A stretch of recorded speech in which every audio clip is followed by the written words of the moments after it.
Hello, welcome to my life on paper. I am Brianna and I'm so glad you are here today. I am playing along with Speedy Scrapbooking with Ginger's Corner. Ginger has made this sketch, this two-page sketch that I'm going to use today.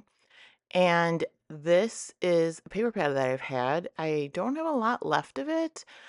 Um, I really liked it. It had like the blacks, the whites, and then like a very pretty green color. Um, but I've kind of used all the green, so I'm pretty much working with black and white.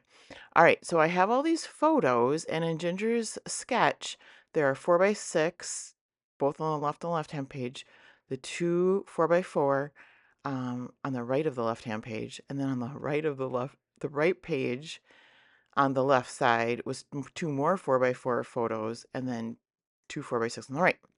Now, I did not have that many photos. I wanted to get these scrapped. These are from July of 24. My husband and I were at a winery listening to some music on the left. We were actually in Door County, Wisconsin. He had a work uh, conference. And on the right, we have breakfast that we had. So I'm going to do a little bit something in place of those two 4x4 photos on the right.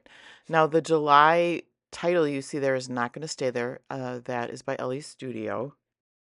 And I've already pre-cut my triangles. I went onto Cricut and I don't know if I made 3. And then on the opposite side, it gave me the same ones, you know what I mean? Um, upside down, right? But the same shape triangles. Um, so that means I have an extra triangle. And now I cut them to be like 11.5 inches long. They're a little bit too long. And so I trim them down. And then I distress them. Obviously, it's the black on white and the black on white and the stripes. And I didn't want the triangles to melt in some background. So I kind of like thought about it for a second and went, should I, crumple them? That would be a good texture. And I kind of said to myself, yes, I'm going to try this because what's the worst thing that could happen? I have to go cut more triangles, right? So I do like how this turns out. Now, once you crumple them, it gives it a little bit of texture and some depth. And that's what I was looking for. I liked it. Now, I don't think I use any kind of like foam adhesive or anything underneath it, so it does flatten out a little bit so that I can adhere it down. Now I'm looking for things to put into the place of the 4x4 photos that are supposed to be on the right.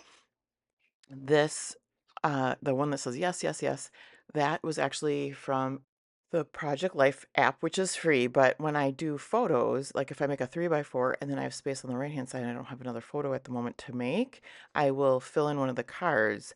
And so that was printed like on photo paper. And that other black and white, it's like a tag that I cut down, is like um, it's from Michael's, I think, a long time ago, where you could color in different colors. I ended up not wanting to use that.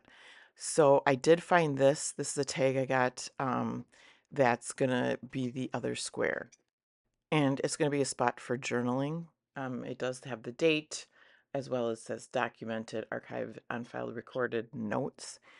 And then the rest of the tag that I just trimmed off, the tag part, the top, I'm going to save in my stash so that I can use it sticking out from something in a different layout. Now I'm going to start to glue things down, and then I'm going to worry about what am I going to use for embellishments. I don't know. I did look through my black and white boxes to see what I might want to use. The Memories Made Here title is actually from a cut apart sheet from this from the paper pad that I've been using. Um, and that I took a piece of scrap to back that tag there with the journaling spot. So that's also from the same paper pad, as well as, I don't know if you can see, there's a floral um, paper that's behind the yes photo paper there. So here you can kind of see where I'm trying to keep it crinkly but still want to get it glued down. Those photos on the right were printed by my Epson PictureMate, and I in a previous video I talked about how I was using matte photo paper and then putting it on the glossy section in my printer. I thought I was being smart. I was not.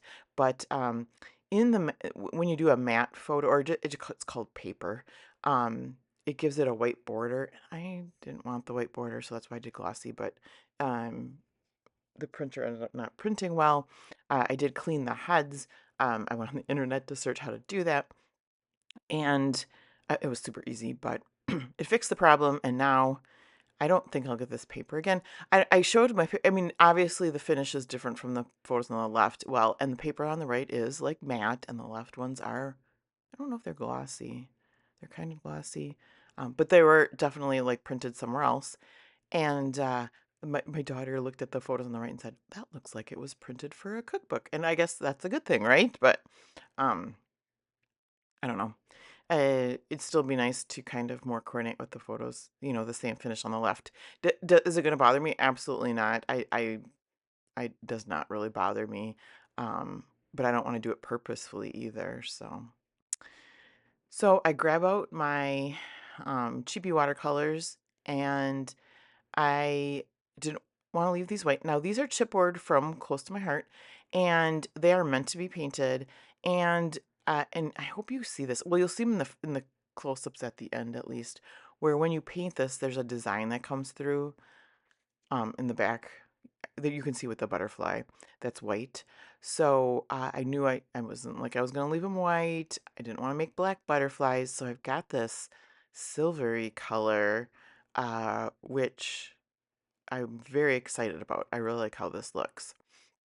So I'm going to paint all the pieces, and I will cut away some of these, but I just wanted to kind of give you a look at some of the pieces. I do paint the sides as well, um, so that it really looks like it's a whole piece that's that color, and not just that I painted it. Not sure if you saw, but I did grab out a cardstock white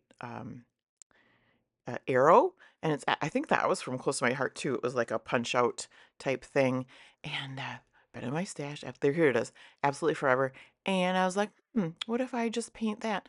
And it turned out so good. I mean, it looks like the other chipboard.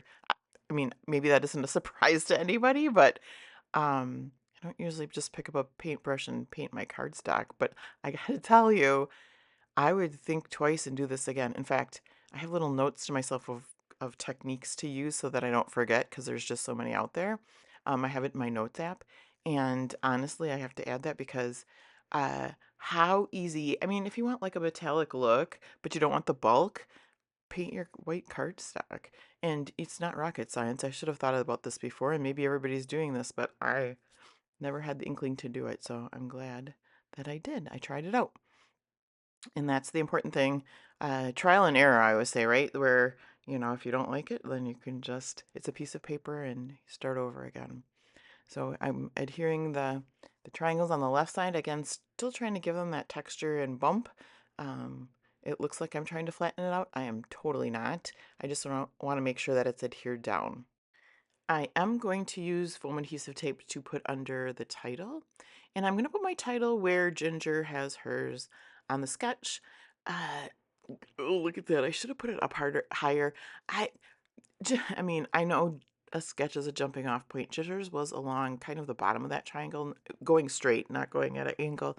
And I didn't want to cover up too much of the triangle, so I thought that was a good idea.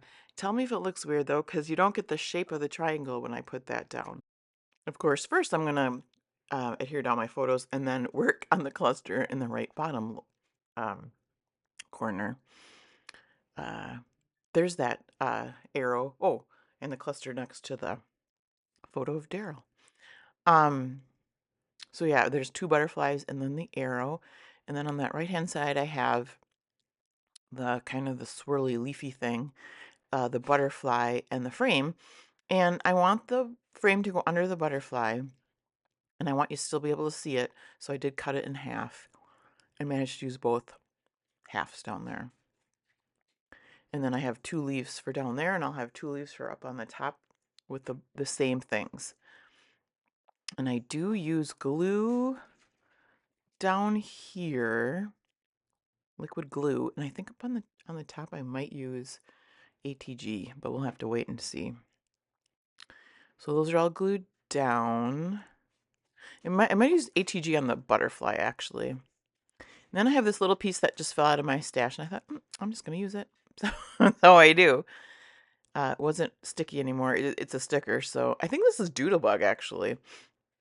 Get that down there. I'd hear the butterflies. Oh, there's my liquid glue. And then I'll move up there, and this is where I put the foam tape, and there it goes. Yeah, I'm just not sure. I guess you can still see all of the triangle except for just that bottom part. It shouldn't bother me that much. I guess nobody would probably look twice at it. I had too much time to think about it, I guess.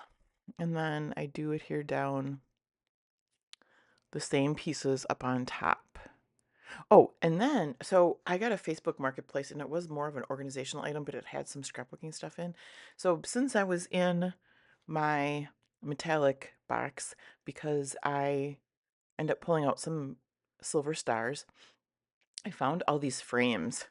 I thought, look, they fit like the pictures exactly, which is crazy. I do have one left over. Well, you saw half of that round one, and I can't tell you. I think it's a 4x6 one that I have left over, but I managed to get one around each of the photos. Now, I was trying to be kind of careful and not glue them down.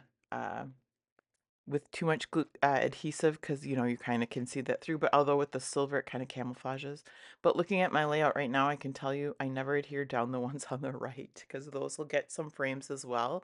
So I'll just go back and put some ATG on there.